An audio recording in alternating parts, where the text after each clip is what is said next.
그러니까 이혼하고 혼자 아들을 키우셨다고요? 지금 상황이 저는 너무 이해가 안 되고 불쾌하네요. 엄마, 죄송해요. 지수 너는 집에 가서 얘기하고. 이거 상견례를 이대로 진행할 수는 없겠어요. 그게 무슨 말씀이세요? 아무것도 달라진 게 없잖아요. 달라진 게 없다니요. 이번 상견례는 없던 걸로 하죠. 저희도 생각을 정리할 시간이 필요해요. 우리 현호가 이혼 가정에서 커서 마음에 걸리시는 건가요? 그것 때문에 파혼을 시키시겠다고요? 오늘 이야기 속 주인공은 59세 신은숙 씨입니다. 그리고 그녀의 아들과 며느리, 예비 사돈에 관한 이야기이죠. 신 씨는 살면서 이렇게 분하고 억울한 적이 없었습니다. 아들의 미래가 달린 일이라 더 그랬습니다. 이혼한 것이 자신의 탓도 아니었고 그 뒤로 충분히 힘든 인생을 살았는데 이렇게 평생 발목을 잡을 줄은 몰랐습니다. 요새 젊은 사람들은 잘만 하는 이혼, 왜 이렇게 신 씨에게만 가혹한 주홍글씨가 되었는지 몰랐습니다. 이혼 가정에서 자라게 해서 아들에게 늘 미안했습니다. 그리고 결국 신 씨가 이혼했고 아들도 어려서부터 아빠 없이 컸다는 소리를 들은 순간 사돈 될 사람들은 돌변했습니다. 말은 그 이유 때문이 아니라고 하지만 설득력이 전혀 없었습니다. 역시나 사돈네도 똑같은 사람들이었습니다. 이혼했다고 신 씨를 무시했던, 그리고 내 아들을 차별했던 수많은 사람들과 말이죠. 결국 파혼하겠다는 말에 아들은 무너졌습니다. 그래서 신 씨는 그 사람들을 쫓아가 엎어버리기로 결심했죠. 신 씨는 남편과 나이 40에 이혼했습니다. 자식은 아들 하나였는데 아들이 초등학생일 때였습니다. 남편과는 선을 봐서 결혼을 했는데 둘 사이는 결혼하고 얼마 안 됐을 때부터 삐그덕거리기 시작했습니다. 남편은 술을 좋아했고 여자도 좋아했습니다. 그러다 보니 바람 잘 날이 없었던 같았습니다. 집안에서는 자주 큰 소리가 오갔고 아이를 낳고도 바뀌는 것이 없었습니다. 오히려 남편은 더 바꾸돌았고 신 씨는 피폐해져 갔습니다. 신 씨는 아들 하나만 보고 살았습니다. 그러다가 남편이 신 씨에게 손찌검을 하기 시작한 날부터 신 씨는 이혼을 생각했습니다. 남편의 술주정과 폭언에 시달리던 날들이 아마 아들에게도 상처가 됐을 것이었습니다. 이왕 이혼을 할 거면 진작에 했어야 했다고 후회했죠. 그런데 이혼을 하고 나서 얼마간은 속이 시원했습니다. 남편이 인간성은 별로였지만 돈은 꽤나 잘 벌었던 탓에 위자료를 받아서 당장에 먹고 사는 문제를 걱정하지 않았습니다. 하지만 이혼 후의 삶이 아들에게도 신 씨에게도 결코 쉽지가 않았습니다. 애가 있는데 좀 더 참지 그랬어. 어? 이혼녀 딱지 평생 가는 거야. 그러면 맞고 살아. 그러다가 현호까지 때리면 설마 지 아들 때리겠어? 지 마누라도 때렸는데 아들을 왜 못 때리겠어? 앞으로 어떻게 하게? 혼자 애 키우는 게 쉬운 줄 아니. 그리고 동네 창피해서 원. 이렇게 말했던 사람은 다름 아닌 신 씨의 친정엄마였습니다. 이혼하겠다고 마음먹었을 때도 그렇게 반대를 하다니 결국에는 그 입에서 창피하다는 소리가 나왔습니다. 어머니의 표정에는 실망감이 가득했습니다. 그리고 신 씨는 그날 이후로 진정집 문턱을 잘 넘지 않게 되었습니다. 친정엄마가 일월진데 밖에서는 더한 수근거림을 들어야 했습니다. 이혼하고도 씩씩하게 잘 살아가겠다고 다짐했지만 번번이 무너지게 되었습니다. 남편에게 받았던 돈도 평생 살 만큼의 금액이 아니었던 탓에 신 씨는 아들을 키우기 위해서 열심히 일하며 살았습니다. 그러다 보니 정작 아들이 어떤 생각을 하고 있는지 신경을 많이 못 쓴 듯 했습니다. 어느 날 아들이 말했습니다. 엄마, 나 캠핑 가고 싶은데, 엄마 일하는데 어떻게 캠핑을 가? 그러면 우리는 절대 못 가는 거야? 선우네는 아빠랑 토요일마다 간대. 아빠라는 단어에 신씨가 설거지를 하다 말고 뒤를 돌아보았습니다. 침울한 모습의 아들이 보였습니다. 아빠는 이제 없다고 했잖아. 현호야, 캠핑은 엄마가 나중에 데리고 갈게. 그리고, 이제 선우가 나랑 놀면 안 된대. 왜? 싸웠어? 그게 아니고, 나는 고아라서 엄마가 놀지 말라고 했대. 신씨는 손에 들고 있던 접시를 놓쳤습니다. 싱크대 안으로 떨어진 접시에서 요란한 소리가 났습니다. 신씨가 물을 끄고 아들 옆에 앉았습니다. 현호야, 네가 왜 고아야? 고아는 엄마 아빠 다 없는 사람을 말하는 거야. 너는 엄마 있잖아. 아빠는 없잖아. 친구들이 나는 왜 아빠가 없냐고 바람났냐고 그랬어. 그런 말을 하는 아이들도 있을 만한 나이였습니다. 신씨는 한숨을 쉬었습니다. 그런 친구들이 나쁜 거야. 엄마랑 아빠랑 이혼한 건 어쩔 수 없는 사정이 있어서 그런 거야. 하지만 아이를 이해시키기엔 역부족이었습니다. 중학교에 올라갔을 때도 비슷한 일이 있었고 아들은 아빠가 없냐는 놀림의 친구와 싸운 적도 있었죠. 그럴 때마다 신씨는 왠지 죄인이 된 기분이었습니다.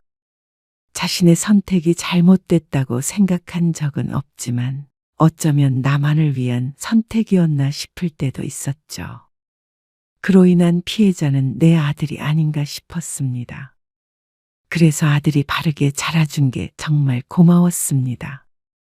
성실하고 착한 아이로 자라났고 공부도 곧잘 했습니다. 수능을 잘 봐서 좋은 대학에 진학했을 때 그간의 서름이 씻겨나가는 기분이었습니다. 엄마 덕분이에요. 엄마가 고생하신 거 다 알아요. 대학 합격 통지서를 받던 날 아들이 한 말이었습니다. 신씨는 그날 밤 혼자 방에서 한참을 울었습니다. 그리고 다시 한번 다짐했습니다. 이혼 가정이라는 꼬리표가 아들의 인생의 걸림돌이 되지 않겠다고 말이죠. 이혼 후 아들도 힘들었겠지만 당연히 신씨의 인생도 180도 바뀔 수밖에 없었습니다. 이혼녀라고 하면 사람들은 신씨를 다시 한번 보았습니다. 어쩐지 그때부터 눈빛도 바뀐 것 같았고 말이죠. 쉽게 생각해서 쉽게 다가오는 사람들도 많았습니다. 젊은 나이에 이혼했기 때문에 그런 일이 없을 수 없었지만 진절머리가 날 정도였습니다. 그러니까 자연스럽게 억척스러운 여자로 변하게 된 듯했습니다. 재혼 생각 없어?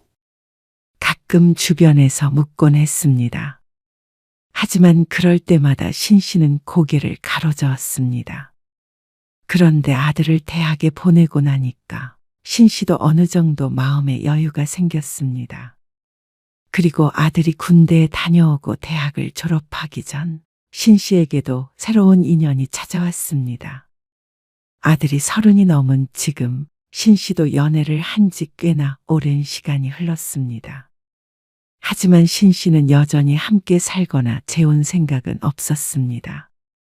아들이 결혼하기도 전에 자신이 결혼을 2번 하는 건 있을 수 없는 일이라고 생각했으니 말이죠. 그러던 어느 날 저녁이었습니다. 아들이 퇴근해서 들어오더니 조심스럽게 말을 꺼냈습니다. 엄마, 저 사귀는 사람이 있어요. 그래? 알고 있어. 아들이 연애를 하고 있다는 사실은 알고 있었습니다. 그래서 이따금씩 외박을 하더라도 신씨는 별말을 하지 않았습니다. 30이 넘어서 신씨와 함께 살고 있지만 다 큰 아들의 사생활에 참견할 마음은 전혀 없었습니다. 근데 결혼 얘기가 나오고 있어서요. 결혼? 아들의 나이가 32이었습니다. 요즘 다들 늦게 결혼하는 추세라고 하니 결혼은 아직 먼 일이라고 생각하고 있었던 신 씨는 조금 놀랐습니다. 그렇지만 기뻤죠. 평생 아들과 둘이었는데 새로운 가족이 생긴다고 생각하면 설레기까지 했습니다. 그날 신 씨는 아들과 그 여자친구에 관한 이야기를 한참 나눴습니다. 그전에는 그냥 여자친구가 초등학교 선생님이라는 소리만 들었을 뿐이었습니다. 지수 부모님도 두 분 다 교사셨어요. 아, 그래? 상대방 부모 모두 교사였다는 말에 신 씨는 조금 주눅이 들었습니다. 신 씨보다는 훨씬 번듯하게 살아온 가정일 테니 말이죠. 저도 한 번 뵌 적이 있는데 엄청 점잖으세요.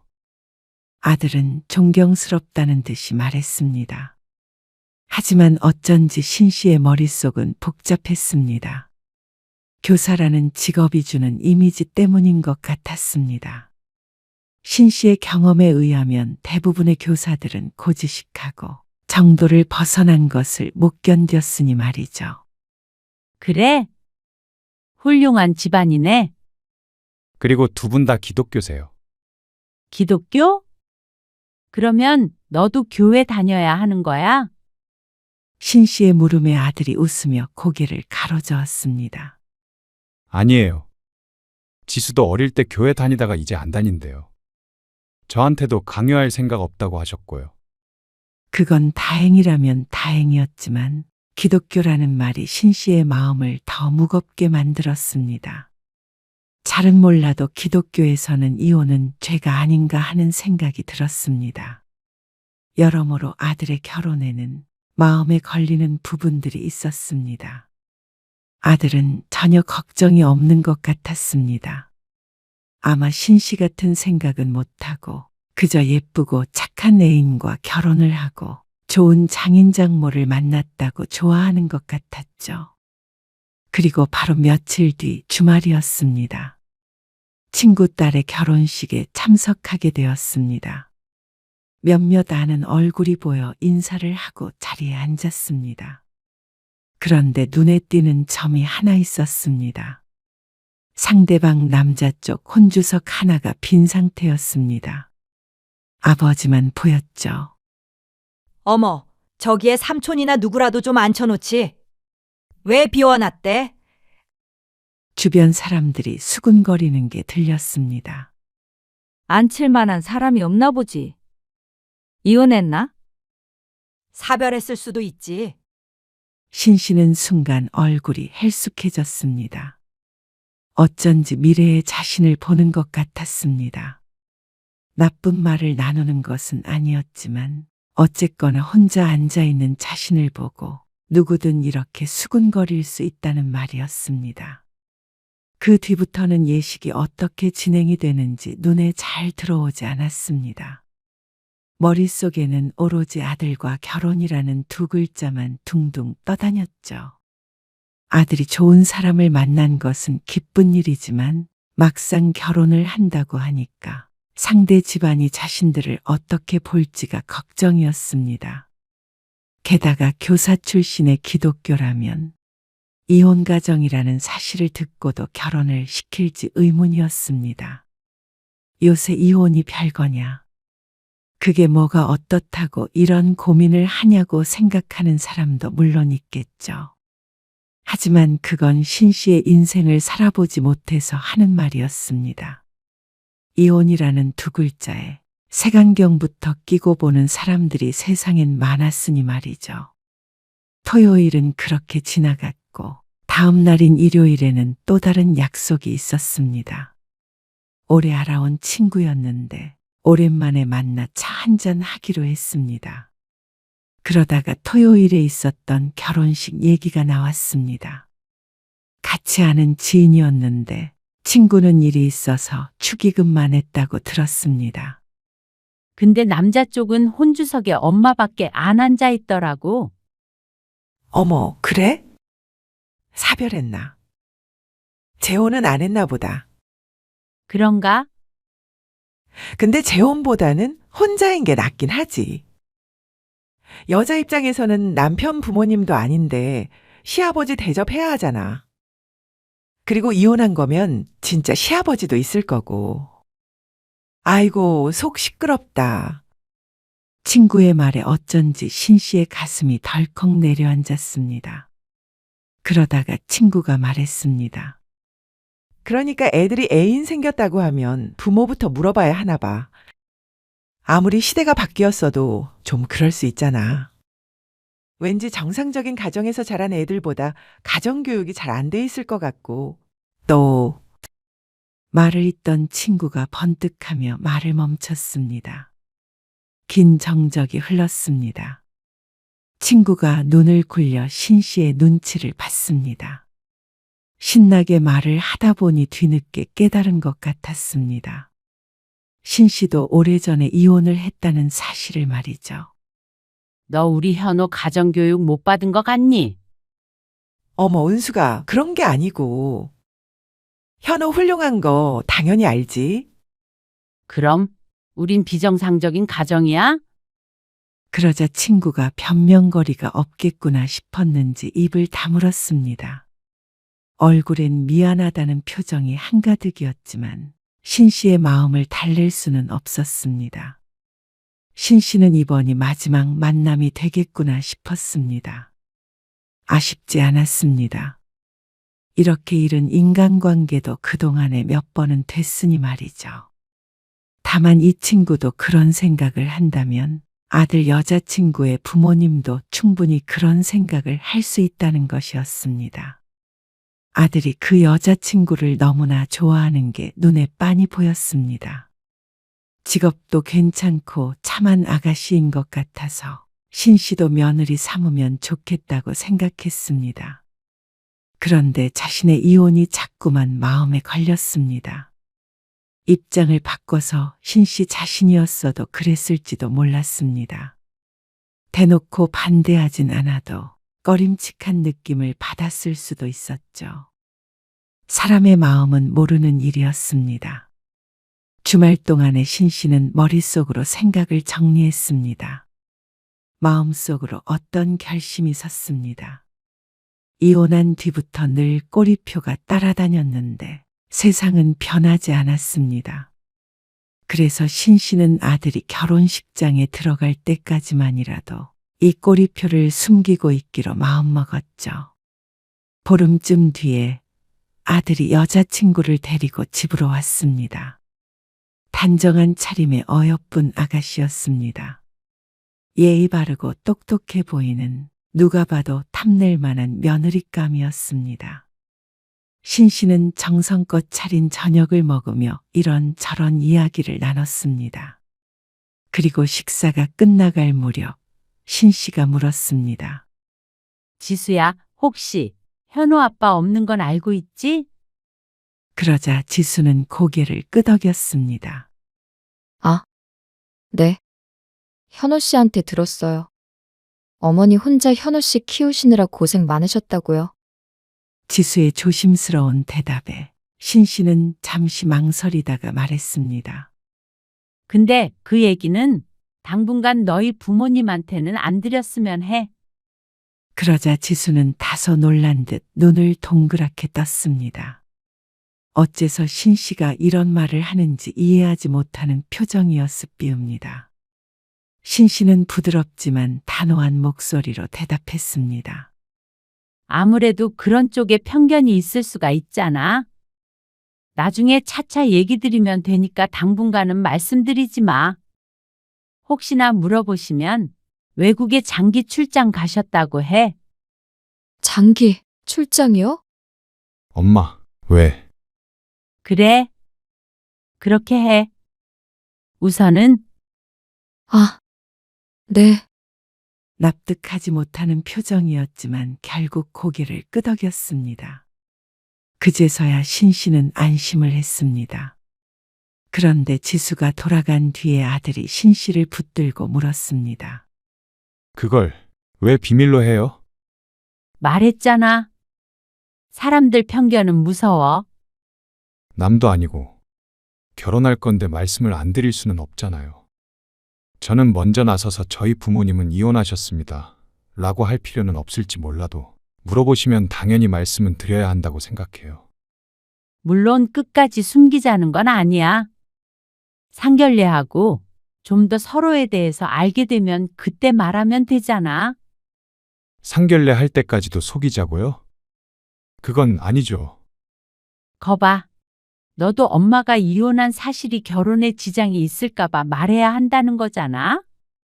그런 게 아니고 거짓말을 할 필요는 없는 문제니까요. 엄마 말대로 해. 꼭 그렇게까지 해야 해요? 잘못한 것도 아니잖아요. 그건 알아. 하지만 세상이 다 너처럼 생각하는 건 아니야. 특히 어른들 세대는 더 그래. 엄마가 알아서 할게. 너는 지수랑 결혼 준비만 잘하면 돼. 아들은 뭐라고 더 말할 듯 입을 열었지만 신 씨의 표정을 보더니 다시 입을 다물었습니다. 어떤 말로도 지금의 신 씨를 설득할 수 없는 걸 깨달은 것 같았습니다. 그렇게 시간은 흘렀고 아들과 지수는 차근차근 결혼 준비를 해갔습니다. 일찍 해야 하는 식장 예약 같은 것은 미리 했고 상견례 날짜도 잡혔습니다. 그런데 한 달 뒤에 있을 상견례 전에 자꾸만 예비 사돈과 엮일 일이 생겼습니다. 엄마, 지수 어머니가 제 정장 맞추면서 아빠 정장도 같이 맞추라고 지수 통해서 돈을 주셨어요. 아빠란 말에 신 씨는 잠시 대답을 하지 못했습니다. 그쪽은 아무래도 아빠가 참석한다고 생각하시니까. 아들의 목소리가 좋지 않았습니다. 상견례에도 참석한다고 말씀드린 건 아니지? 해외 출장 가셨다고 그렇게 말했대요. 지수가. 그 말에 신 씨는 안도의 한숨을 쉬었습니다. 그런데 아들은 신 씨와 다른 심정인 듯 했습니다. 지수한테 계속 거짓말을 시킬 수는 없잖아요. 더 늦기 전에 바로 잡아야 할 것 같아요. 그건 안 돼. 우선 엄마 말대로 하라고 했잖아. 신 씨가 언성을 높였습니다. 아들이 모든 걸 망칠 것 같은 기분이 들었습니다. 하지만 이미 거짓말을 한 이상 이대로 밀고 나가야 했습니다. 그렇지 않으면 상견례조차 하기 전에 상대방이 생각을 달리할 수도 있었으니 말이죠. 그러면 결혼식은요? 그때는 어떻게 하시게요? 아무리 출장 중이라도 아들 결혼식에 안 오는 아버지가 어디 있어요. 그건 병수 아저씨라도 안 칠 테니까 걱정 마. 신 씨의 말에 아들의 얼굴빛이 어두워졌습니다. 왜 이렇게까지 해야 하는지 모르겠다면서 아들은 한숨을 쉬었습니다. 그리고 어느 날 아들이 또 물었습니다. 해외 어디에 계시냐고 하면 그때는 뭐라고 해요? 신 씨는 잠시 고민하다가 대답했습니다. 미국이라고 해. 무슨 일 하시냐고 물어보시면요? 그냥 사업한다고 하면 되잖아. 거짓말은 점점 구체화되고 있었습니다. 거짓말이 거짓말을 낳았고 이미 돌이킬 수 없어졌죠. 나중에 지수랑 저랑 아빠가 계시는 미국에서 1, 2년 유학하다 와도 좋겠다고 그러셨대요. 어느 날 퇴근한 아들이 처진 어깨로 집에 들어왔습니다. 그러더니 아들이 침울하게 말을 했죠. 지수도 괴로워해요. 자기 부모님을 속여야 하니까요. 나중에 엄마가 잘 설명드릴 거야. 너희한테 피해가는 일 없게 할 테니까 걱정하지 말라고 해. 상견례에 아버지 오실 거냐고 물으셨는데 장기 출장 중이라고 말씀드리니까 들어오시는 날짜에 맞추시겠대요. 이번에는 신 씨도 눈빛이 흔들릴 수밖에 없었습니다. 상견례 정도는 조촐하게 있는 사람들끼리 하면 된다고 생각했고 결혼식에만 어떻게 해결을 하려고 했는데 역시나 고지식한 사람들인 듯 했습니다. 그래서 신 씨는 전화기를 들 수밖에 없었습니다. 통화 목록 상단에 있는 이름을 눌러 전화를 걸었습니다. 병수 씨, 신 씨와 7년을 만난 남자였습니다. 어쩔 수 없이 상견례에 같이 가야 할 것 같았습니다. 그렇지 않으면 무척 곤란해질 듯 했습니다. 다행히도 병수는 그러겠다고 했습니다. 하지만 아들이 납득하질 못했죠. 아니, 말로만 거짓말 하는 것도 아니고 다른 사람을 아빠인 척 하라고요? 상견례에서 식사만 하면 끝이잖아. 결혼식에서도 잠깐만 얼굴 보면 끝이고 그 다음부터는 신경 쓰지 않으시겠지? 사실 결혼만 하면 사돈끼리 연락할 일도 없을 것이었습니다. 그러다가 이혼을 하더라도 아들의 결혼을 물을 수도 없을 테니 딱 2번만 숨기면 된다고 생각했습니다. 이건 진짜 아니에요. 도를 지나친 것 같아요. 너 지수랑 결혼한다며? 만약에 그쪽에서 우리 사정 듣고 결혼 반대한다면? 그때는 너 누구 원망하려고? 엄마, 그런 분들 아니에요. 그래서 신 씨는 지난번에 친했던 친구와 연을 끊은 이야기도 들려줬습니다. 그리고 결혼식장에서 사람들이 수군거리던 말들도 말이죠. 그러자 아들은 잠시 말이 없었습니다. 그래도 그렇게 되면 설득을 해야겠죠. 그래도 반대하면? 둘이 도망이라도 가게? 그게 아니고 엄마. 지수도 괴로워하고요. 저도 죄책감 때문에 지수 어머니 아버지도 못 뵐 것 같아요.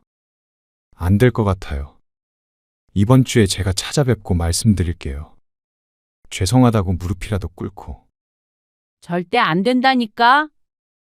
신 씨는 아들의 말을 끝까지 듣지 않고 소리쳤습니다.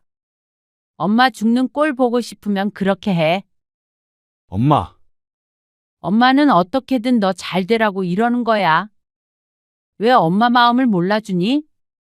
너 가정교육 못 받았을 거란 소리 들을래? 아니면 그런 집에서 자란 애들은 어떤 식으로든 결핍이 있을 것 같다고? 아니면 아들도 부모처럼 이혼하는 거 아니냐는 그런 말 들어야 속이 시원하겠어? 제발 엄마 말 들어줘. 엄마 마지막 소원이라고 생각하고. 그렇게까지 말하는데 아들은 차마 신 씨의 말을 또다시 거절하지 못했습니다. 그리고 그날 신 씨는 아들과 예비 며느리가 통화하며 다투는 소리를 들었습니다. 아들은 신 씨의 마음을 돌리지 못했고 지수의 마음을 돌리기로 한 모양이었습니다. 그 과정에서 언성이 높아진 것 같은데 신 씨는 혹시나 둘의 사이에 문제가 생길까봐 걱정돼서 문 밖에서 듣고 있었죠. 하지만 다행히 지수가 아들이 하자는 대로 하기로 한 모양이었습니다. 상견례 날짜는 문제없이 하루하루 다가왔습니다. 그리고 아들의 얼굴은 점점 거뭇해졌습니다. 그렇게 상견례 날이 밝았습니다. 신 씨는 아침부터 부지런을 떨었습니다. 미리 준비해뒀던 새 옷을 꺼내고 거울 앞을 왔다 갔다 했습니다. 아들은 외출했는데 시간 맞춰서 신 씨를 데리러 오기로 했습니다. 오후쯤 되었을 때 휴대폰 벨이 울렸습니다. 이거 어쩌지? 올라가고 있는데 차가 고장이 났어. 고치려면 시간이 걸린다고 해서 일단 시외 버스 타러 왔는데 약속 시간에 조금 늦을 것 같은데. 상견례에 함께 가기로 한 병수였습니다. 상견례에 늦으면 어떡해? 문제가 생길 줄은 몰랐네. 지방에 갔다가 오늘 일찍 올라온다고 했는데 예기치 못한 일로 늦는다고 했습니다. 사돈을 처음 만나는 자리인데 지각을 하면 도대체 뭐라고 생각할지, 괜히 아들이 책 잡히진 않을지 걱정됐습니다. 하지만 당장 할 수 있는 일이 없기에 일단 전화를 끊었습니다. 신 씨라도 빨리 가야겠다 싶어서 아들에게 전화를 해서 재촉했습니다. 그래서 신 씨와 아들은 약속 장소에 제 시간보다 30분이나 일찍 도착하게 되었습니다. 그렇게 10분 정도 앉아 있는데 별실의 문이 열렸습니다. 지수와 함께 사돈 내외가 도착했습니다. 단정한 차림의 품위가 느껴지는 것 같았습니다. 안녕하세요. 현우 엄마입니다. 어머, 먼저 와 계셨네요. 반갑습니다. 저는 지수 엄마예요. 저는 지수 아빠 이충식입니다. 서로 인사를 나눈 후 다시 자리에 앉았습니다. 그런데 안사돈이 주변을 둘러보며 물었습니다. 아버님은 아직 안 오셨나요? 아, 그게 출장에서 오는 길인데 비행기가 연착이 돼서요. 조금 늦을 것 같다네요. 죄송합니다. 첫 만남에 아이고, 미국에서 바로 오시는 거예요? 날짜를 좀 더 넉넉하게 잡으셔도 됐었는데. 안내. 그러고선 잠시 어색한 정적이 흘렀습니다. 그러다가 아들과 지수가 입을 열고 주도적으로 대화를 나누자 어색한 분위기도 많이 풀리게 되었죠. 저는 지수가 참 예뻐요. 정말 따님 잘 키우셨네요. 저도 이런 딸이 있으면 참 좋았겠어요. 감사합니다. 저희도 현호 같은 훌륭한 사위를 만나서 기쁘네요. 아, 참. 그런데 아버님이 미국 어디에 계신다 그러셨죠? 아, 이번에 아예 들어오시는 건가요? 갑작스러운 질문이 공격처럼 신 씨를 향했습니다. 아, 그게 어디였지? 안사돈이 초롱초롱한 눈빛으로 신 씨를 쳐다보았습니다. LA던가? 그러자 안사돈이 반갑다는 듯이 손뼉을 치며 말했습니다. 어머, LA요? 얼마나 계셨는데요? 아, 한 2년 정도요? 지수 이모네가 거기 살거든요. 네? 안사돈의 말에 신 씨의 가심이 철렁 내려앉았습니다. 서로 알 수도 있겠다. 거기 아닌 그런 커뮤니티가 작지 않을까? 안사돈이 지수를 돌아보며 묻자 지수가 목이 타는지 물만 벌컥벌컥 마시고 대답을 하지 못했습니다. 회사 일로 가신 거예요? 아, 사업차. 그러시구나. 그러면서 안사돈도 여동생을 만나러 미국에 간 적이 있다면서 계속 LA에 관한 이야기를 이어갔습니다. 신 씨는 가시방석에 앉은 듯 엉덩이를 자꾸만 들썩거렸습니다. 이따가 아버님 오시면 자세히 여쭤봐야겠다. 아, 현호 아빠는 일만 해서 잘 모를 거예요. 아, 그렇구나. 진땀이 났습니다. 차라리 다른 곳이라고 할 걸 왜 하필 LA라고 했는지 알고 한 소리는 아니었지만 후회됐습니다. 이따 가병수가 도착했을 때 이것저것 캐물으면 어쩌나 싶어서 걱정됐습니다. 차가 막힌다는 핑계로 차라리 안 오는 게 낫겠다 싶었습니다. 그래서 신 씨는 화장실에 다녀오는 척을 하면서 병수에게 전화를 걸었습니다. 그런데 받질 않았습니다. 그래서 메시지를 여러 개 보내놓았습니다. 휴대폰을 늘 확인하니까 부재 중 전화가 있으면 메시지라도 보겠거니 싶었죠. 알아서 둘러댈 테니까 식당 안으로 들어오지 말라고 신신당부를 했습니다. 그러고서 다시 별실로 돌아가서 앉았죠. 아버님이 많이 늦으시나 봐요. 음식 식는데. 아, 어쩌죠? 비행기도 연착돼서 너무 늦나 봐요. 오늘 참석을 못할 것 같다고 그러네요. 이거 죄송해서 어떡해요? 현호 아빠도 일정을 앞당기려고 노력 많이 했는데.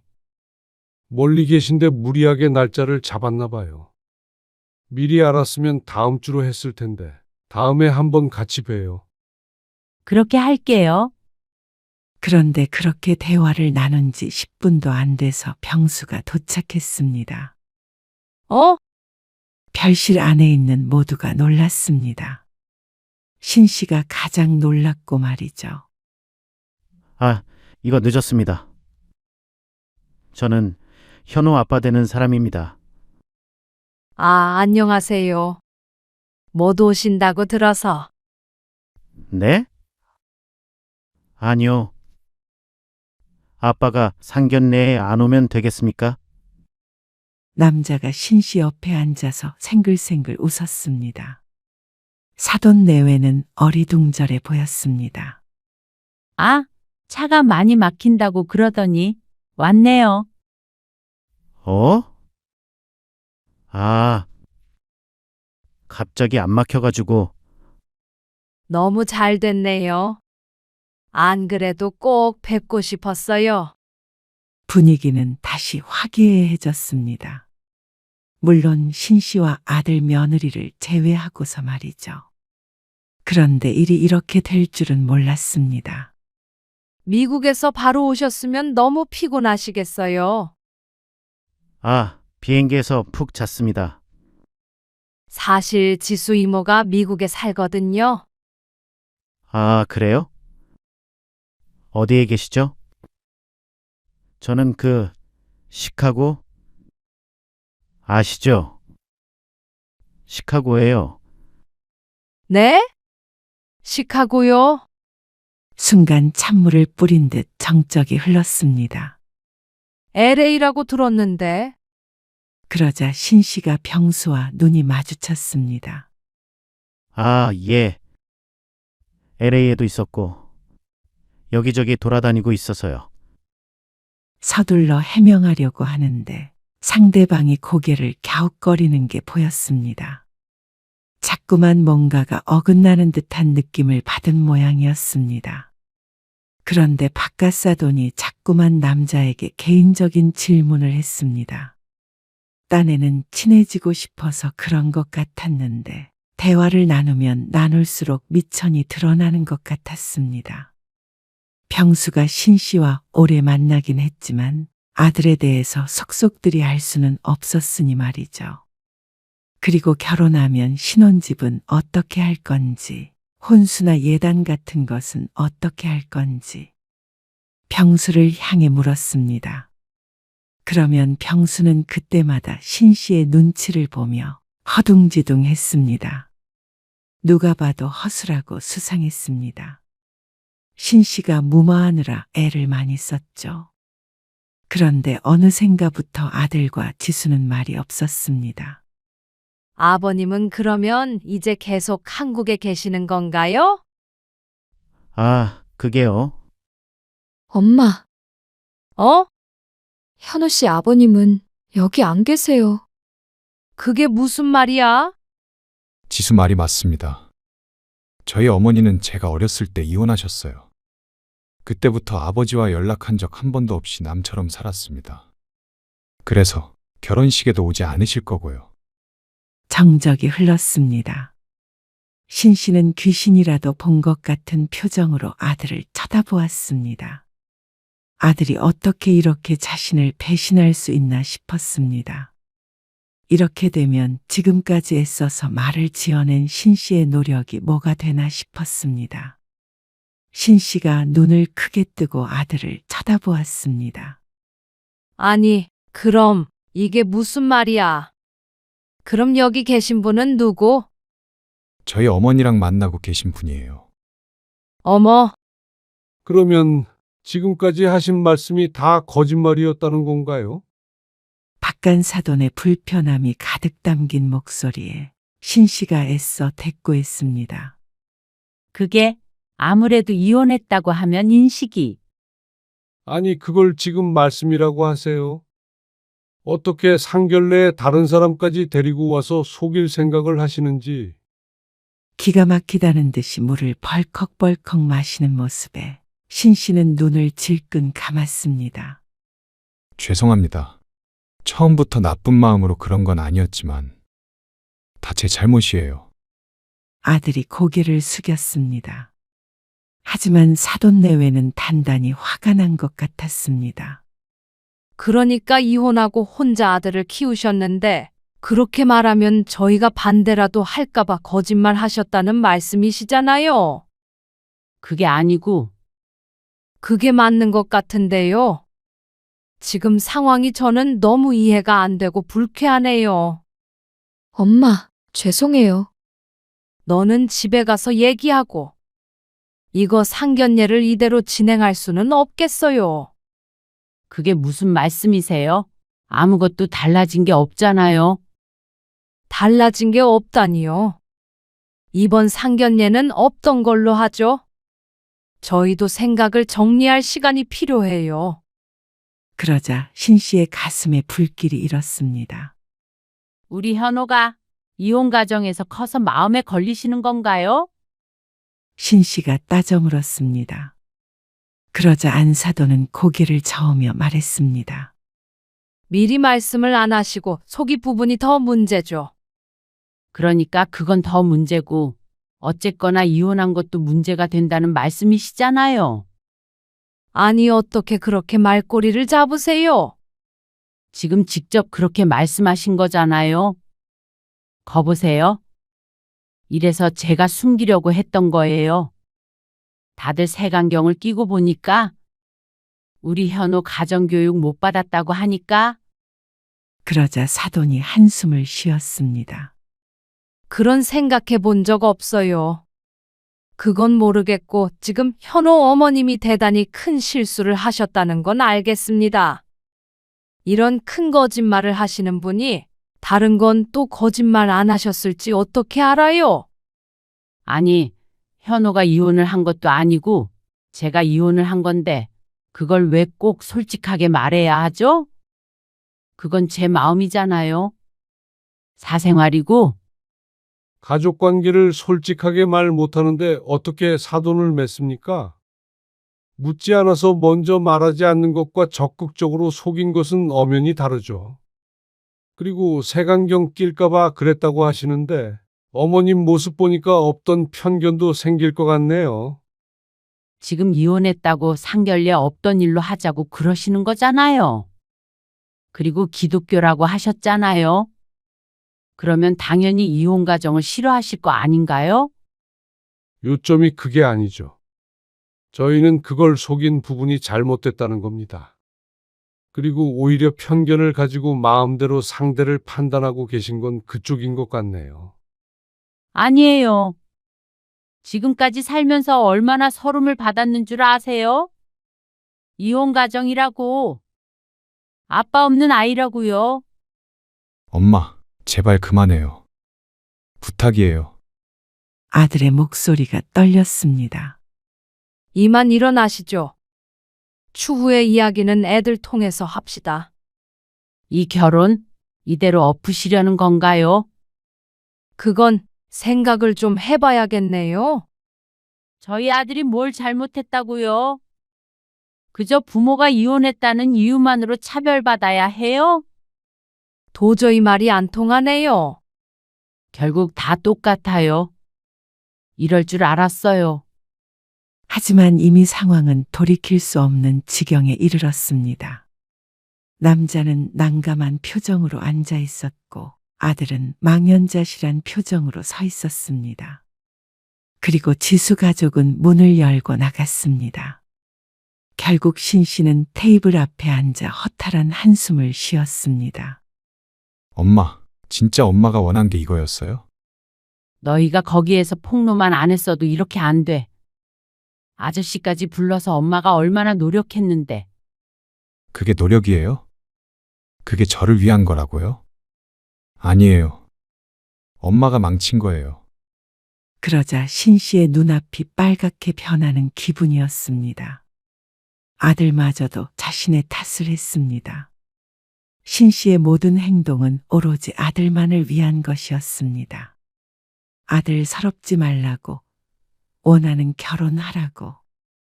그래서 신 씨도 말도 안 되는 줄 알지만 이런 일을 벌인 것이었습니다. 그런데 그걸 자신들이 망쳐놓고는 신 씨의 탓을 하다니요. 신 씨는 원통했습니다. 그리고 사돈 내외도 원망스러웠습니다. 신 씨가 어째서 그런 거짓말을 했는지 알게 됐으면서도 결혼을 다시 생각해 봐야 한다니. 거짓말을 해서 파혼을 하겠다는 건 핑계일 뿐인 듯 했습니다. 현호를 사윗감으로 마음에 들어 했다면, 이혼 가정에서 자란 것이 전혀 상관이 없다면, 결혼을 다시 생각해 보겠다는 말까지 꺼낼 이유가 없으니 말이죠. 신 씨는 자리에서 벌떡 일어났습니다. 그리고 문을 열고 나가서 주차장으로 향했습니다. 뒤에서 아들이 부르는 소리가 들렸지만 신 씨는 걸음을 재촉해서 주차장에 도착했습니다. 주위를 두리번거리자 막 출발하는 차가 보였습니다. 그런데 그 차가 신 씨를 보더니 섰습니다. 아마 지수의 가족인 듯 했습니다. 신 씨가 가로막자 차에서 바깥 사돈이 내렸습니다. 선생식이나 했다는 사람들이 이러는 거 아니에요. 우리 현호 어디다 내놓기 아까운 신랑감이에요. 그거는 부정 못 하시겠죠? 학벌도 좋고 직장도 좋아요. 앞으로 헐헐 날아갈 일밖에 없는 애예요. 이참에 다른 며느리 알아보렵니다.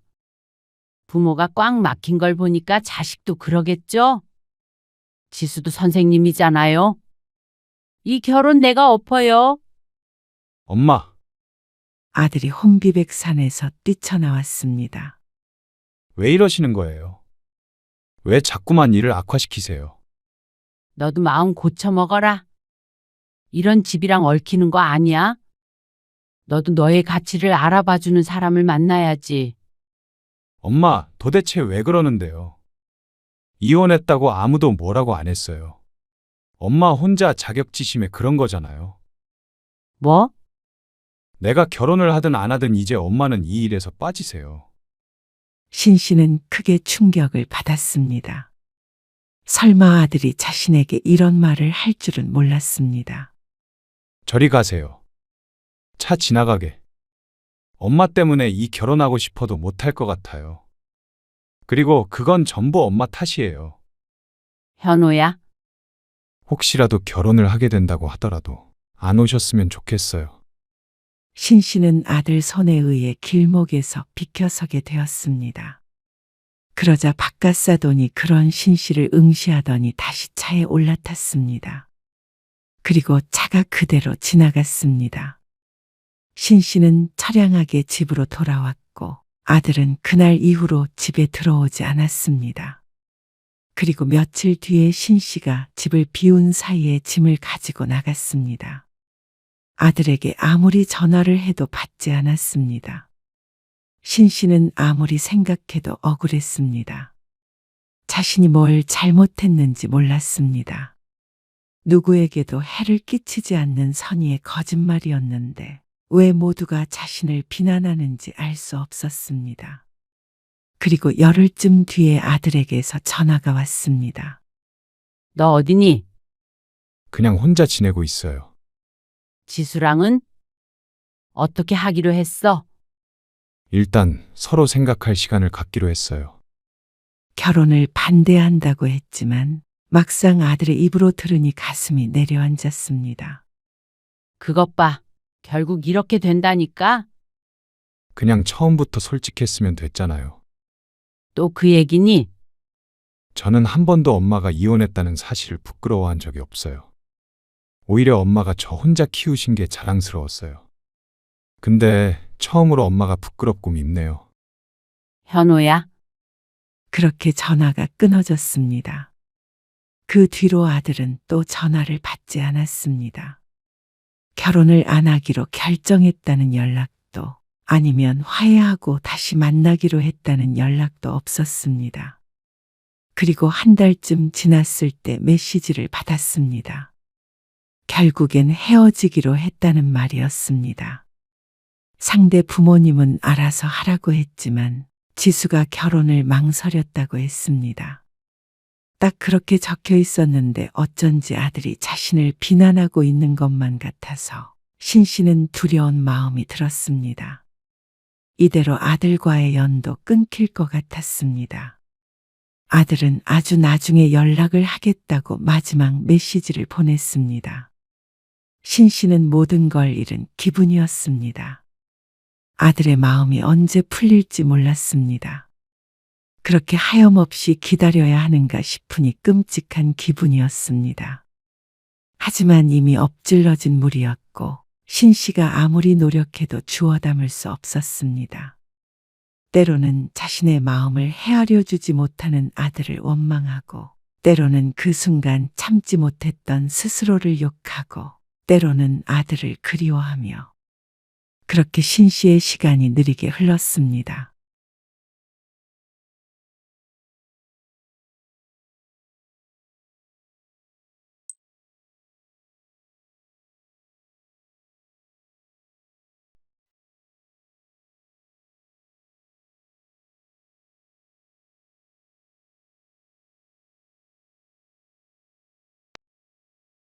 어차피 아빠 생신도 있고 내년도 있는데 매번 이렇게 거짓말 할 거야? 다음부터는 오빠가 알아서 둘러대야지.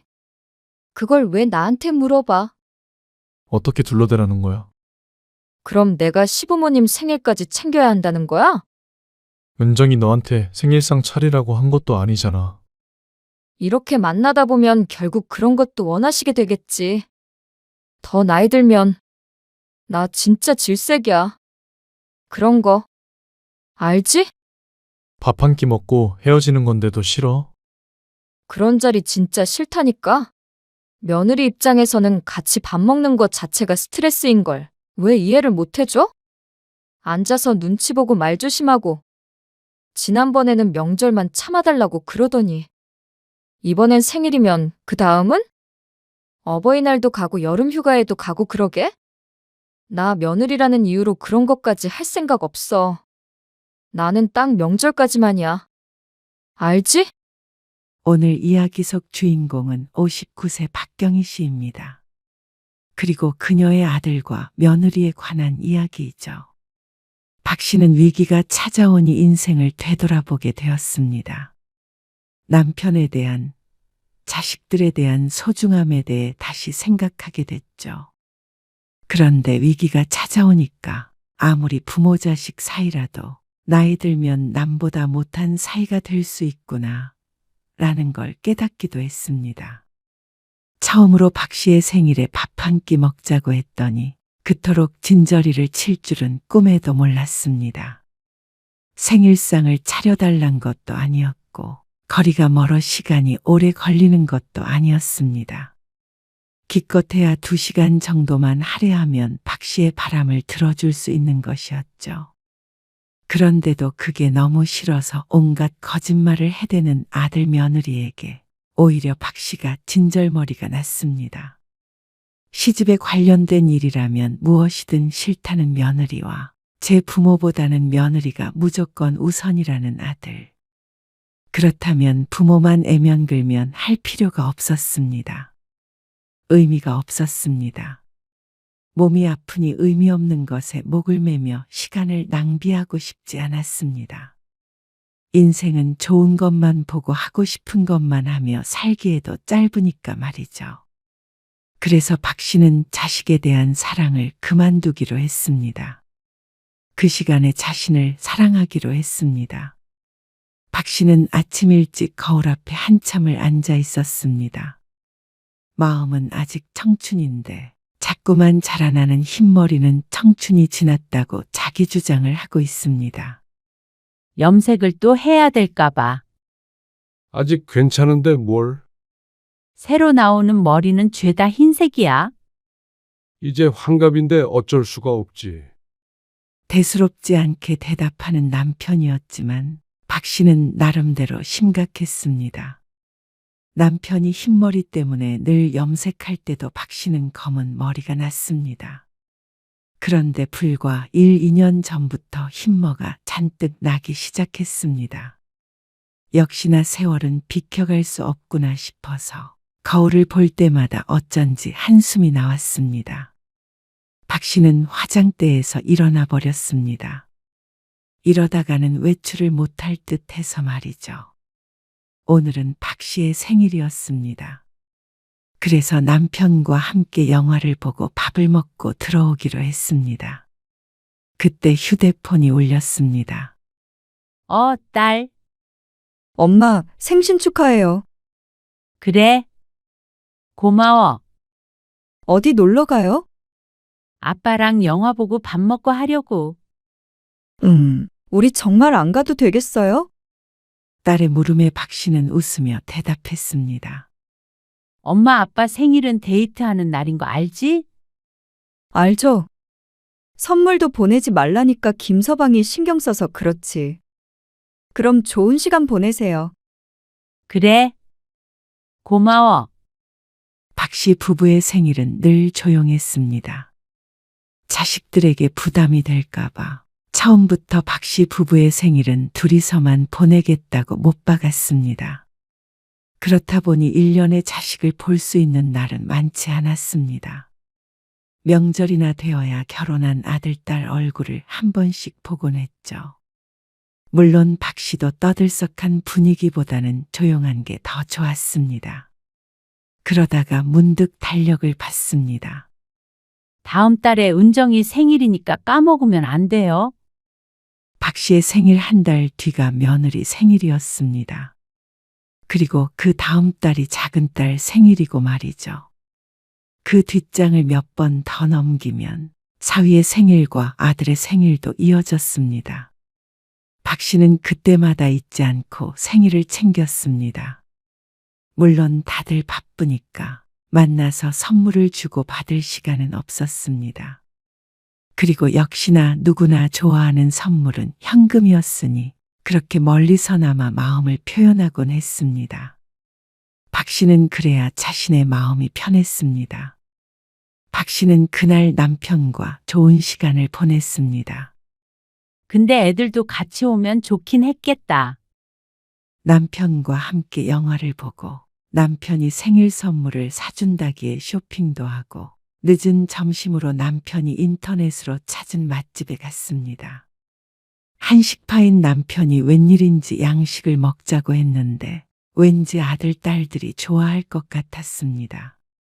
분위기도 좋았고 맛도 있었습니다. 다음에 그럼 같이 오자고 하면 되지. 애들 바쁘잖아요. 아들 부부, 딸 부부 모두 맞벌이를 해서 평일엔 바빴고 주말에도 할 일들이 많아 보였습니다. 그중 하루를 빼서 할애하라고 하기엔 자식들에 대한 배려가 부족한 부모 같은 기분이 들었습니다. 누구도 뭐라고 한 적이 없는데 박 씨 스스로가 괜히 그랬습니다. 집으로 돌아오는 길에 케이크도 사서 집에서 초도 불었습니다. 이렇게나 좋은 시간을 보내는데 자식들을 안 부른 게 뭐가 문제인가 싶었습니다. 그래서 앞으로도 이런 생일을 보내기로 다짐했죠. 하지만 이듬해 박 씨는 그날의 마음을 고쳐먹게 되었습니다. 우연히 건강검진을 하면서 박 씨의 번뇌와 고통이 시작되었죠. 매년 받던 검진이라 별 생각 없이 갔습니다. 그런데 금방 끝날 줄 알았던 검사가 시간이 지체되고 있었습니다. 유방 초음사 검사였는데 의사가 심각한 얼굴로 모니터를 보면서 가슴 한 부분을 기계로 문질렀습니다. 선생님, 무슨 문제가 있는 건가요? 아, 잠시만요. 여기 조금 이상해서요. 이상하다니요? 의사가 모니터를 손가락으로 가리키면서 큰 혹 같은 게 보인다고 했습니다. 그런데 모양을 보니 추가 검사가 필요하다는 말을 했습니다. 작은 혹이야 많이 있던 것이었는데 이런 말을 들은 것은 처음이었습니다. 큰 병에 걸린 건가요? 떨리는 목소리로 묻자 의사는 고개를 저었습니다.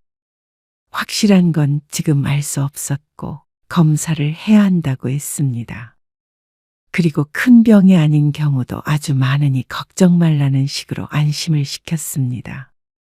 다행히 추가적인 검사를 할 수 있었지만 병원에 가벼운 마음으로 왔다가 박 씨는 가슴에 돌덩이를 안고 집에 돌아가야 했습니다. 그리고 그 뒤로 조직 검사를 하러 한 번 더 방문해야 했고 또 최종 검사 결과를 듣는 데까지는 수주가 걸렸습니다.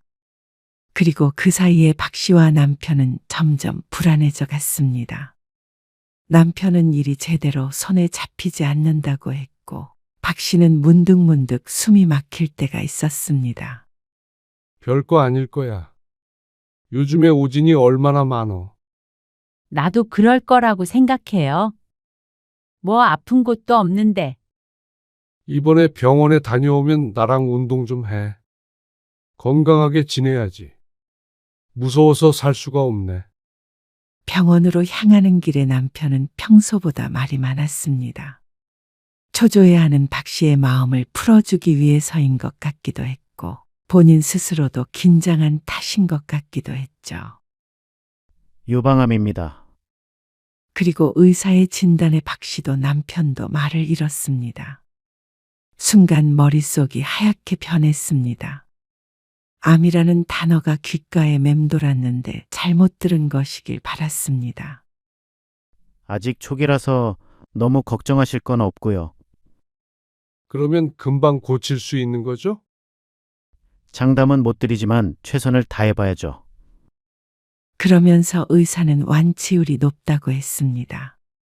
그 말을 듣고는 그제서야 멈췄던 숨을 몰아쉬었습니다. 초기라서 다행이라고 생각하는 스스로가 이상했습니다. 암인데 말이죠. 그 뒤에 이어지는 의사의 설명이 귀에 잘 들어오지 않았습니다. 박 씨는 멍하니 있었고 대신 남편이 열심히 들으며 고개를 연신 끄덕였습니다. 정밀검사 일정을 잡고 집으로 오는 동안 남편 혼자 떠들고 박 씨는 말이 없었습니다. 수술하면 낫는데잖아. 유방암이라 놀랐는데 초기라서 다행이지. 수술하다 잘못되면? 간단하다잖아. 유방암 초기에 잘못된 사람 당신 들어봤어? 생각해보니 주변에 유방암에 걸렸던 사람이 둘 있었는데 초기는 아니었지만 다 완치가 되었습니다. 그렇게 생각하니까 안심이 되는 것 같았습니다. 그 뒤로 병원에 몇 번을 더 갔지만 박 씨는 자식들에게 알리지 않았습니다. 수술 날짜를 잡은 뒤에야 박 씨도 실감이 났습니다.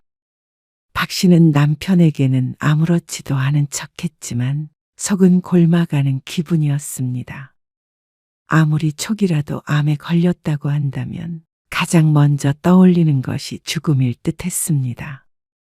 아주 멀리 있다고 생각했던 무서운 무언가가 사실 바로 앞에 있었던 걸 깨달은 것처럼 간담이 서늘했습니다. 자다가 악몽을 꾸고 땀을 흘리며 일어난 적도 있었습니다. 자꾸만 쫓기는 기분이었습니다. 그리고 무서웠습니다. 내가 죽으면 남편 혼자 어떻게 살지? 애들은 얼마나 슬퍼할까? 그런 생각들에 휩싸일 때가 있었습니다.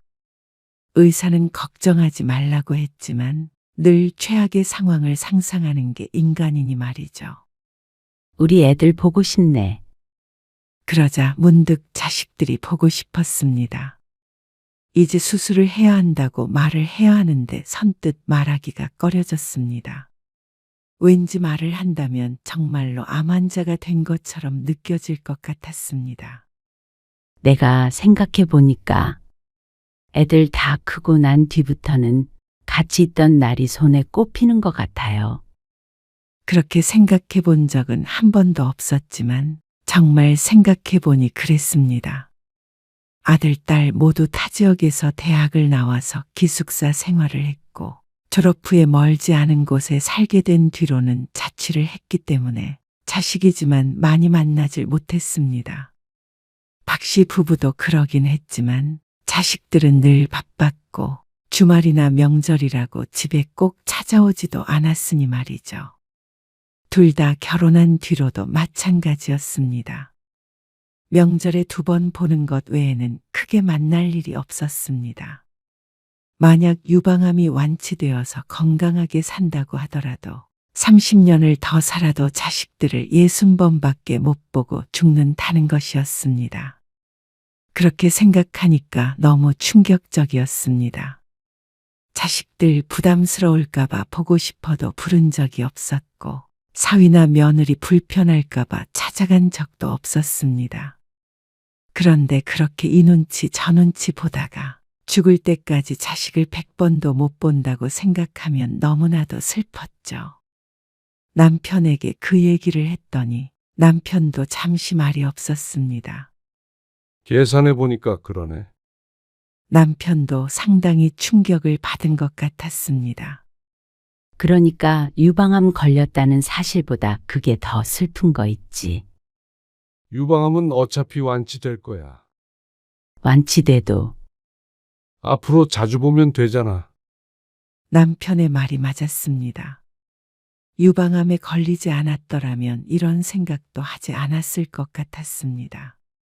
그냥 이렇게 한 해 한 해 지나다가 또 어떨 땐 1년에 2번이 아니라 한 번도 봤다가 또 어느 해엔 한 번도 못 봤다가 그러다가 눈을 감겠죠. 이번 내 생일에 말이야. 애들이랑 밥 먹을래? 그래. 그러자. 앞으로 매년 생일마다 같이 밥 먹을래. 그리고 당신 생일에도 그렇게 할래? 그러면 일단 2배는 더 보는 거네. 그렇지. 수술은 3주 뒤였고 박 씨의 생일은 닷새 뒤였습니다. 그래서 박 씨는 아들에게 먼저 전화를 걸었습니다. 어쩐 일이세요? 아? 며칠 뒤에 엄마 생일이잖아. 아, 생신이요. 알고 있죠. 그래서 그때 같이 밥 한 끼 먹자고. 밥. 이요? 갑작스러운 박 씨의 제안에 아들은 다소 놀란 듯 했습니다. 아들의 되묻는 말에 박 씨가 밝게 대답했습니다. 할 말도 있고 오랜만에 만나서 다 같이 식사도 하면 좋지. 생일상 받고 싶다는 말씀이세요? 아들이 그래서 망설인 모양이었습니다. 그래서 박 씨가 얼른 대답했습니다. 아니야. 생일상은 무슨. 밖에서 외식할 거야. 박 씨가 차리는 것도 힘들 것 같고 그냥 남편과 함께 가서 좋았던 식당들 중 한 곳에 자식들을 데리고 가서 생일을 보냈으면 했습니다. 식당에서요? 그래? 토요일에 시간 좀 내줘. 아, 토요일이 생신이죠. 아니, 일요일이지. 일요일 저녁에 보면 너희 출근하기 힘드니까 토요일에 보자고. 아, 맞네. 네, 알겠어요. 아들은 알겠다고 했지만 그 대답이 시원스럽지는 않았습니다. 평소 같았으면 박 씨가 먼저 바쁘냐고 묻고 한 발짝 물러섰겠지만 이번에는 그러지 않았습니다. 토요일에 만나는 걸로 알겠다고 하고 전화를 끊었습니다. 그리고 나서 곧바로 딸에게 전화를 걸었습니다. 다 같이 만나는 게 박 씨의 바람이었습니다. 아, 엄마. 어쩌지? 나 이번 주 금요일에 출장 가요. 제주도 가서 다음 주에 오는데. 어머, 정말? 이번에도 오지 말라고 할 줄 알았는데. 이럴 줄 알았으면 지난 주말에 갈 걸 그랬네? 딸의 목소리가 심각해졌습니다. 오빠네도 온다고 하니 자신들만 빠지는 게 걱정되는 것 같았습니다. 출장 가는데 어떡해. 어쩔 수 없지. 박 씨는 실망했지만 애써 밝은 목소리로 말했습니다. 근데 꼭 같이 봐야 해요? 응? 내일 퇴근하고 그쪽으로 갈게요. 같이 식사하면 되잖아. 어머, 정말? 근데 다음날 출근해야 하잖아. 어차피 저녁밥은 먹을 텐데 뭘? 술 안 마시면 돼요. 김서방이랑 갈게요. 다 같이 보면 물론 좋겠지만 따로라도 좋았습니다. 주말이 안 되면 며칠 미리 따로 만나는 것도 좋았습니다. 오랜만에 자식 만나는 건데 안 좋을 리가 없었죠. 그래서 다음날 박 씨와 남편은 딸 부부를 만났습니다. 지난번에 남편과 갔었던 식당이었는데 딸도 사위도 만족스러워했습니다. 혹시나 해서 하는 소린데 밥은 내가 살 거야. 생일인 사람이 사는 게 맞는 건가?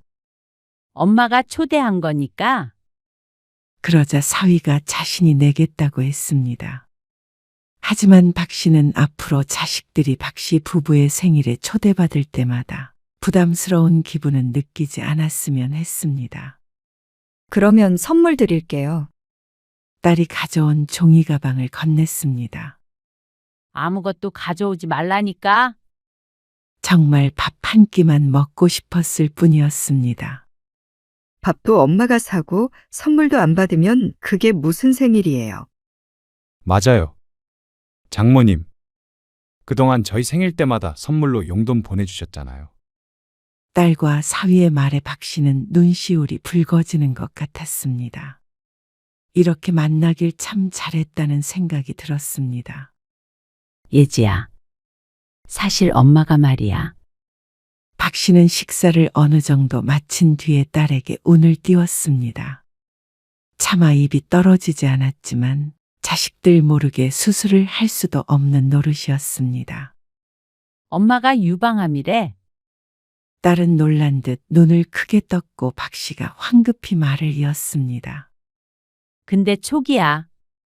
수술하면 낫는데. 의사 선생님도 걱정 안 돼도 된다더라. 그래도 처음 듣는 얘기에 딸은 아무런 대답도 못했습니다. 그래서 곧 수술할 거거든. 알고 있으라고. 침울해진 분위기를 애써 밝게 띄웠습니다. 딸이 그런 표정을 지으니 박 씨는 오히려 자신감이 생겼습니다. 늘 남편이 자신을 안심시켰는데 박 씨가 웃으며 딸을 안심시켰죠. 정말 괜찮은 거죠? 괜찮다니까 그러네.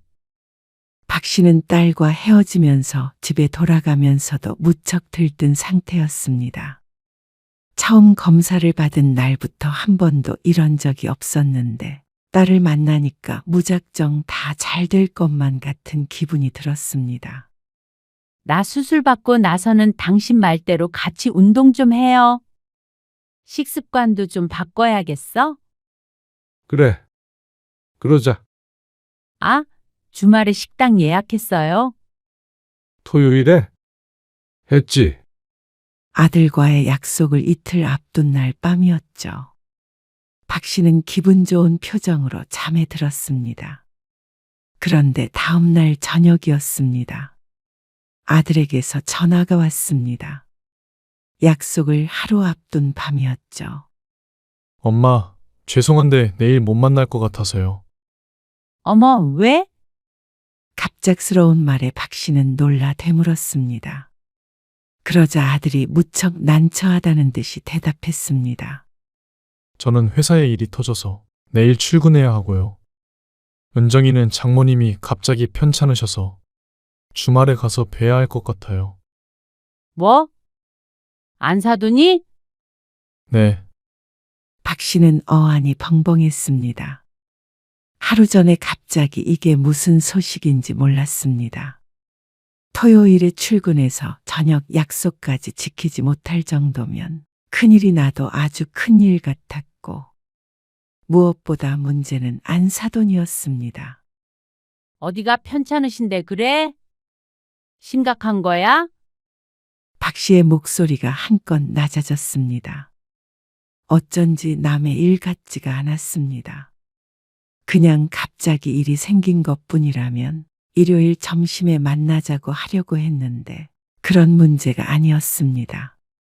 아직 잘 모르겠어요. 아마 많이 편찮으신 거 아닐까요? 어쩌면 좋니? 그래서 내일 못 갈 것 같아요. 엄마 생신인데 어떡하죠? 지금 생일이 문제니? 어쩔 수 없지. 다음에 보던가? 내년도 있으니까. 네, 죄송해요. 전화를 끊고서도 심란했습니다. 예약했던 식당을 취소하는 건 별일 아니었습니다. 미리 연락하면 되니까 식당에 피해도 없을 테고 말이죠. 남편에게 말했더니 남편도 놀란 눈치였습니다. 며느리를 걱정하기도 했습니다. 큰 병이 아니어야 할 텐데. 그러게요.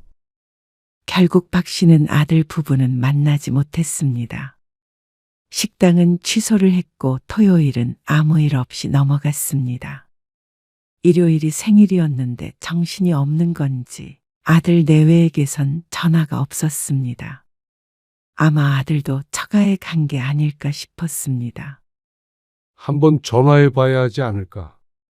일요일 오후 박 씨는 휴대폰을 들었습니다. 안사돈이 쓰러졌다는 말이 마음에 걸려서 안부라도 물어보려고 말이죠.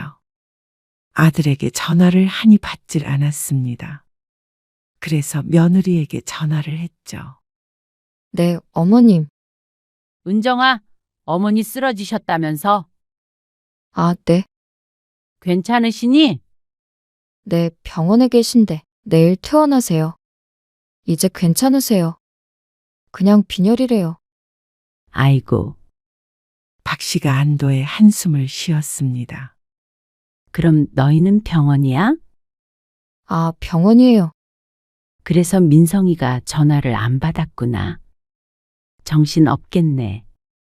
이만 끊을게 그럼. 어머니께 안부 꼭 전해드리고. 네. 박 씨는 통화 종료 버튼을 누르려다가 순간 든 생각에 며느리를 부르려고 입을 열었습니다. 다시 약속을 잡아야 박 씨의 수술 일정을 이야기해 주니 말이죠. 그런데 며느리도 전화를 끊지 않았는지 목소리가 들렸습니다.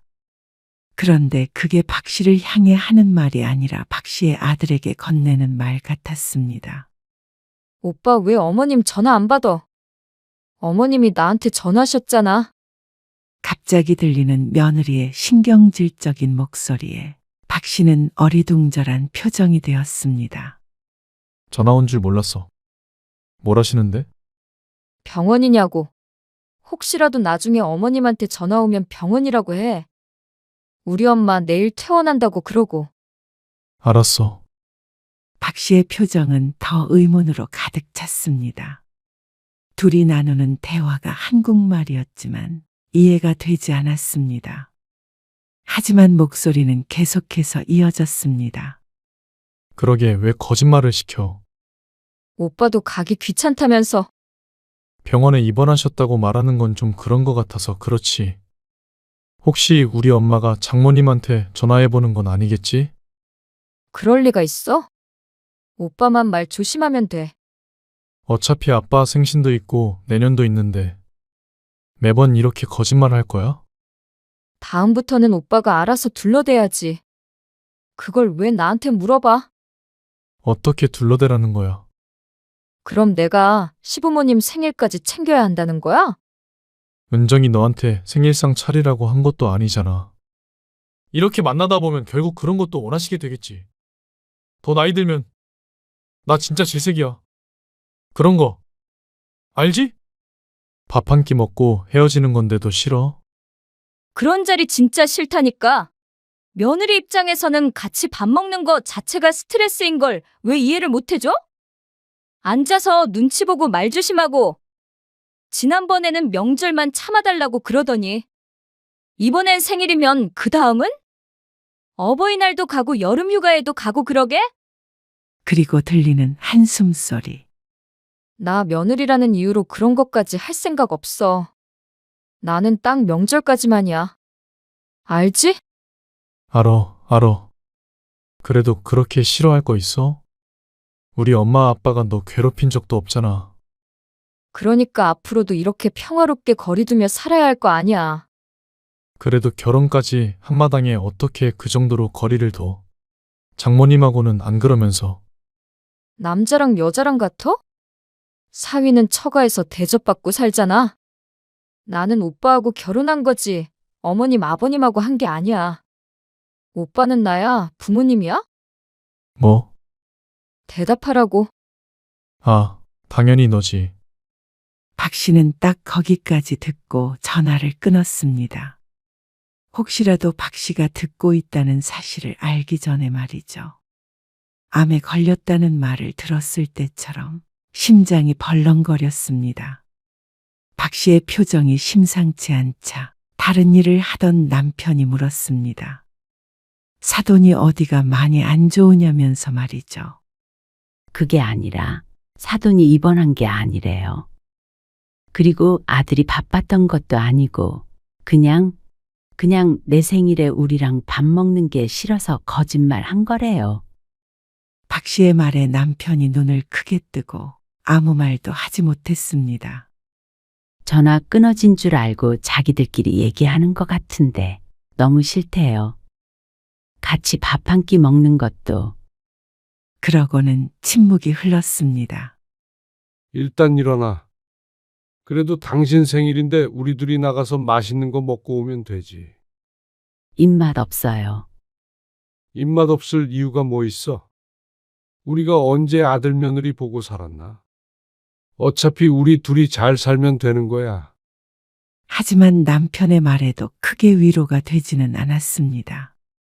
유방암에 걸린 것도 박 씨를 우울하게 하는데 아들 며느리의 대화는 더 큰 충격을 안겨주었습니다. 이런 상황에서 아무리 맛있는 음식이라도 제대로 넘어갈까 싶었죠. 하지만 남편은 그런 박 씨를 추슬러서 외출을 했습니다. 박 씨는 남편의 노력에 애써 웃었죠. 그런데 그날 밤 아들에게서 전화가 왔습니다. 박 씨는 고민하다가 전화를 받았습니다. 아, 엄마. 아까 전화하셨어요? 제가 정신이 없어서 못 받았네요. 아, 정신이 왜 없었어? 말씀드렸잖아요. 장모님 입원하셨다고. 그래서 지금도 병원이에요. 그러니 네, 생신 잘 보내셨죠, 아빠랑? 목소리에 기운이 없어 보이네요. 그래? 사도는 괜찮으시지? 아, 네. 너무 걱정 안 하셔도 돼요. 혹시나 전화하진 마시고요. 피곤해 하시니까.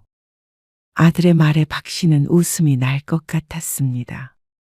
그제서야 충격에서 벗어나서 괘씸함이 느껴졌습니다. 같이 식사하려고 했는데 아쉽네요. 죄송해요. 그러면 다음 주에 볼래? 네? 다음 주에 밥 먹자고. 같이. 그러자 아들이 당황하며 숨을 들이키는 게 느껴졌습니다. 왜? 은정이가 안 좋아하려나? 아니요. 그런 게 아니고요. 네, 알겠어요. 은정이한테 물어볼게요. 그래? 다음 주에 안 되면 그 다음 주도 있으니까. 네. 아들이 작은 목소리로 대답을 하고 전화를 끊었습니다. 남편이 박 씨를 의아한 표정으로 바라보았습니다. 왜 장단을 맞춰주고 있냐는 듯한 얼굴이었습니다. 몰라? 나도 마음대로 할래요. 나도 자식들 눈치 보고 며느리 눈치 보고 그런 거 그만할래. 그동안 거리를 두려고 했던 것도 다 자식들 불편할까봐 알아서 몸을 사린 것이었습니다. 어느 부모가 자식 연락이나 방문을 반기지 않을까요? 그런데 돌아온 것은 진절이 나게 싫다는 말이었습니다. 부모가 노력해도 싫고 안 해도 싫다면 차라리 박 씨도 내가 하고픈 대로 하자 싶었습니다. 그러자 남편은 더는 묻지 않고 고개를 끄덕였습니다. 어디 하고 싶은 대로 하라는 듯이 말이죠. 그래서 박 씨는 다음날 아들에게 다시 전화를 걸었습니다. 출근했을 것 같아서 점심시간에 맞춰서 말이죠. 이번 주 금요일 저녁에 보자. 금요일에요? 그래. 회사 때문에 힘들 것 같은데. 어차피 다음 날이 주말이잖아. 늦어도 되니까 그때 봐. 은정이한테 물어봐야 하는데. 아직도 안 물어보고 뭐 했어? 내가 전화해 볼게. 박 씨는 아들의 대답을 듣지 않고 전화를 끊었습니다. 그리고 곧장 며느리에게 전화를 했죠. 여보세요, 어머님. 은정아, 혹시 얘기 들었어? 이번 주에 내 생일 기념으로 식사 약속 다시 잡기로 했는데. 아, 아니요. 그래서 금요일 저녁에 보려고. 늦녀도 상관없으니까. 너희 번거로우니까 우리가 너희 집으로 갈게. 저희 집이요? 그래. 굳이 뭐 상을 차릴 필요는 없고. 사도 되니까. 아니, 어머님. 아, 저 엄마를 만나러 가야 할 것 같아서요. 아, 그 정도로 안 좋으시니? 그러면 나도 전화 한 통 드려야겠다. 아, 아니에요. 갈까 생각했는데 괜찮으신 것 같아요. 아들은 자꾸만 횡설수설했습니다. 갑자기 거짓말을 하려니까 혓바닥이 제대로 안 돌아가는 것 같았습니다. 그러면 금요일에 갈게. 네. 거짓말 해놓은 게 있으니 어쩌질 못하는 모양이었습니다. 그렇게 싫다더니 이렇게 밀어붙이니 당황해하는 게 눈에 보였습니다. 결국 그동안 시어머니 얼굴을 1년이 2번만 보고 산 것도 박 씨가 며느리에게 집착을 하지 않았기 때문인데 그걸 모르는 것 같았습니다. 그 다음 날에 아들이 전화를 해서 어떻게든 박 씨를 설득하려 했습니다. 차라리 자기가 박 씨의 집으로 오겠다고 했습니다. 또 몰랐습니다.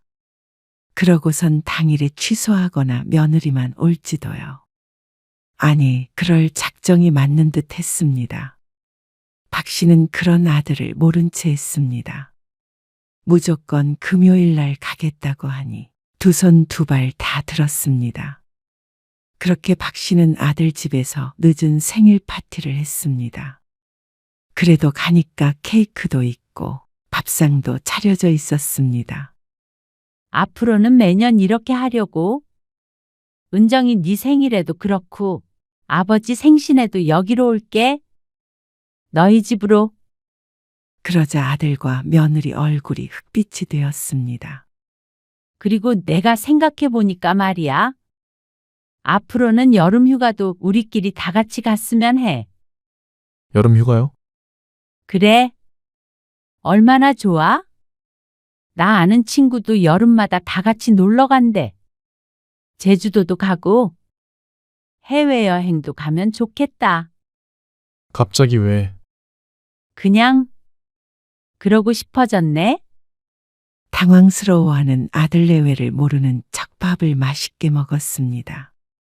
쌤통이다 싶기도 하고 가슴 한구석은 휑하니 바람이 부는 것 같았습니다. 집으로 돌아오는 길에는 얹혔는지 자꾸만 배를 만지게 되었습니다. 그러자 남편이 병원에 가자고 난리였죠. 그러게 당신도 불편하면서 왜 그랬어? 밥은 좀 마음 편히 먹지? 곧 수술도 할 사람이 말이야. 그냥 애들 당황한 얼굴 보고 싶었나 보지. 그래서 맘 편해? 아니요. 왠지 더 외롭네.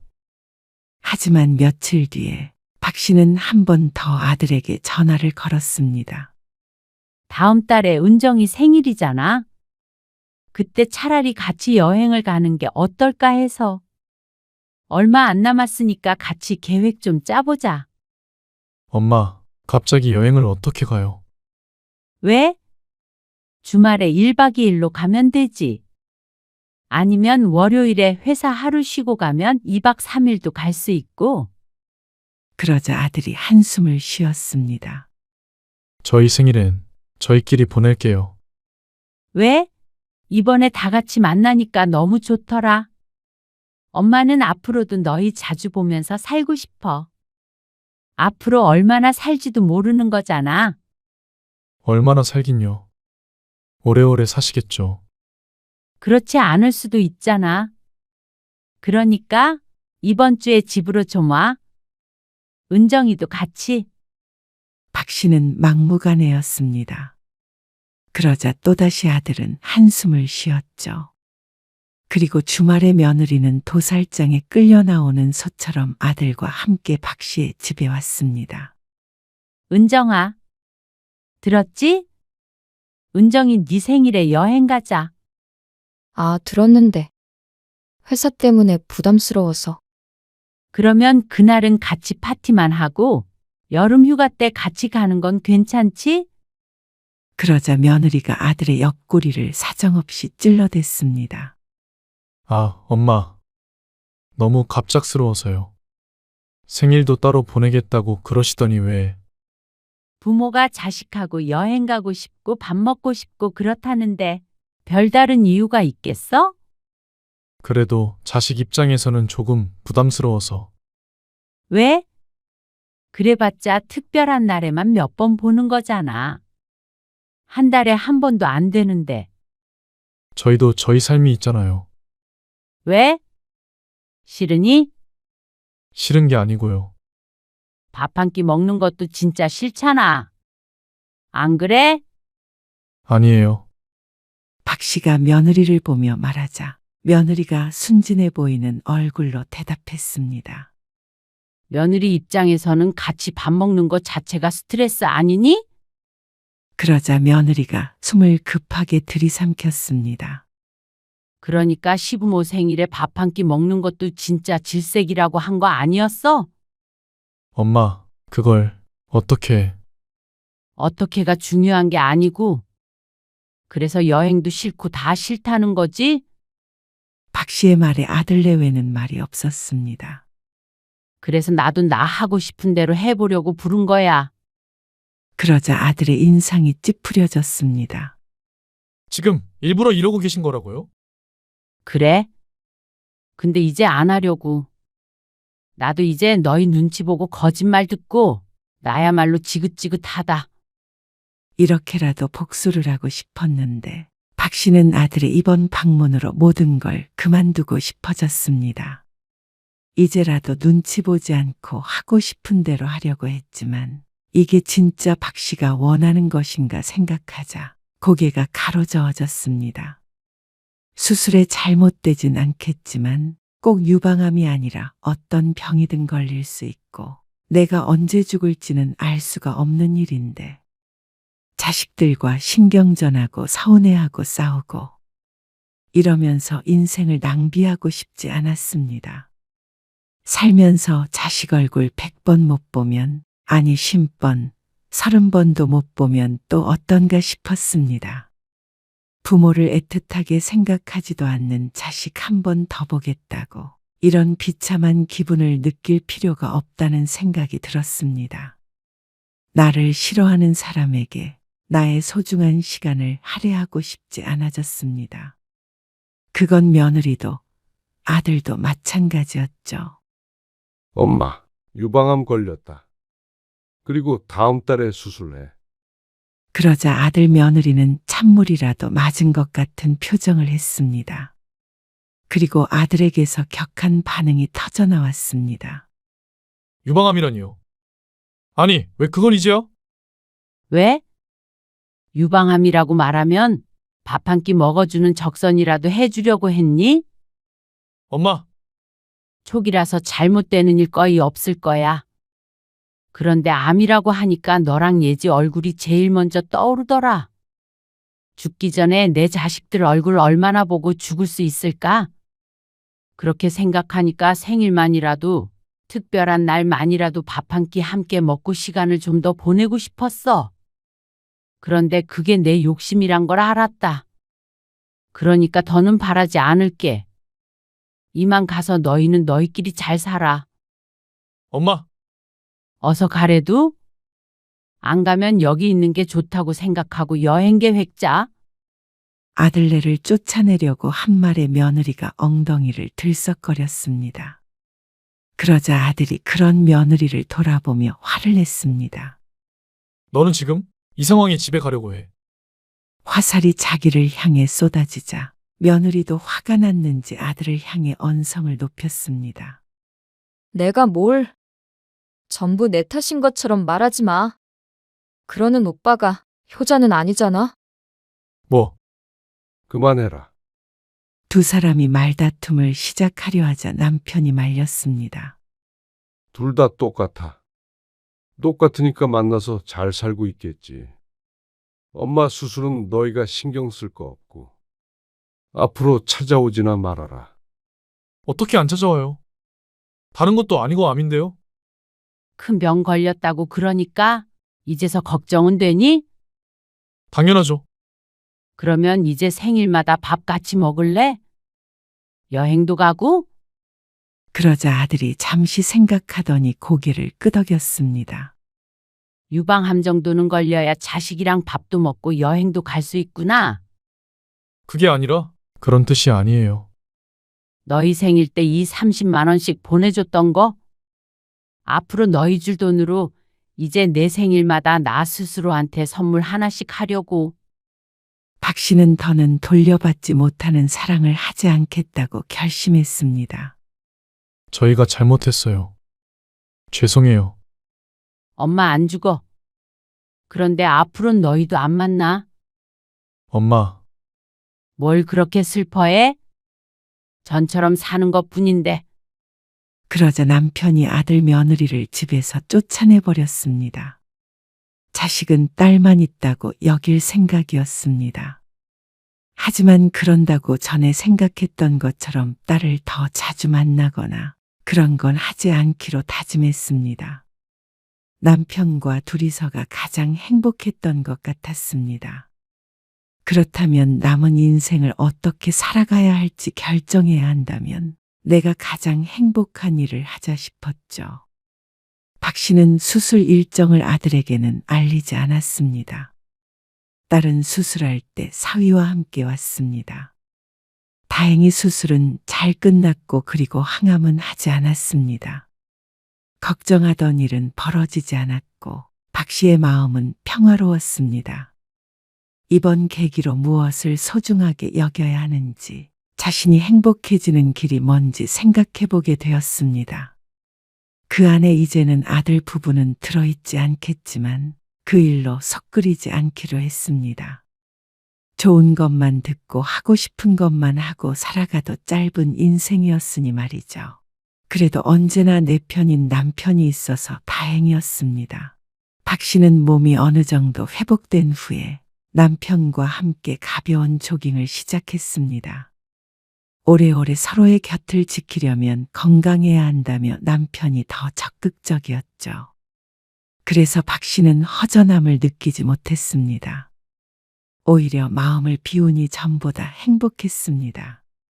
그럴 리는 없겠지만 이제는 아플 일이 없을 것만 같았죠.